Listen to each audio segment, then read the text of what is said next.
কলকাতা রথযাত্রা দীর্ঘ ৫ দশকেরও বেশি সময় ধরে শহরের অন্যতম গুরুত্বপূর্ণ ধর্মীয় ও সাংস্কৃতিক উৎসব হিসেবে পরিচিত। ৫৫তম কলকাতা রথযাত্রাকে সামনে রেখে সাংবাদিক সম্মেলন করল ইসকন কর্তৃপক্ষ।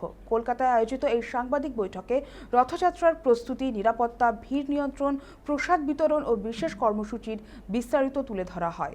ইসকনের দাবি, ভগবান জগন্নাথ, বলরাম ও সুভদ্রার সুসজ্জিত রথকে ঘিরে এবার লক্ষাধিক ভক্তের সমাগম হবে। প্রশাসনের সঙ্গে সমন্বয় রেখে সব ধরনের প্রস্তুতি সম্পন্ন করা হচ্ছে।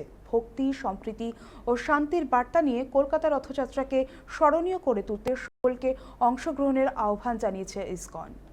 রথযাত্রা এটা ইসকন আর আয়োজন বলে যে পুরো কলকাতা এমন 9 লক্ষ লোক অ্যাটেন্ড করে, বাড়িতে এসে সবাই অপেক্ষা করে এই দিনে এসে জগন্নাথ রথে জগন্নাথকে দর্শন করে।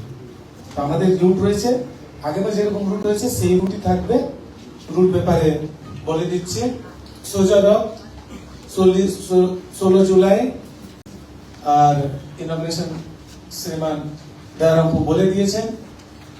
ইসকন আলবার্ট রোড থেকে শুরু হবে, তারপরে হাঙ্গার ফোর্ট স্ট্রিট হয়ে AJC Bose road, Sarat Bose road, Hazra road, Shyama Prasad Mukherjee road, SP Mukherjee road, Exide crossing, Jawaharlal Nehru road, Outram road, brigade parade ground.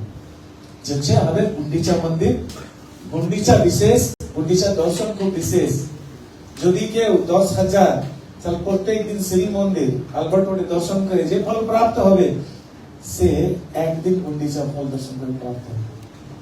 আর উল্টো রথ 24 জুলাই শুক্রবার দিন 12টার সময় শুরু হবে ব্রিগেড গ্রাউন্ড থেকে, Outram road, Park Street metro station থেকে, তারপরে Jawaharlal Nehru road, Esplanade crossing, AJC Bose road, Moulali crossing, Philips crossing, Anand Palit road, Park Circus, 7 point crossing, Syed Amir Ali avenue, Hungerford street और तारपरे श्री मंदिर কলকাতায় রিসেলবার্ট রোডে ঠাকুর বিরাজমান হবে।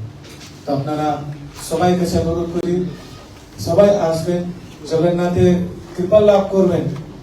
জগন্নাথে বলদেব আর সুভদ্রা মহারানীর সুদর্শন সঙ্গে আসেন। সবাইকে সবার জন্য শুভেচ্ছা, সবার জন্য ভালোবাসা।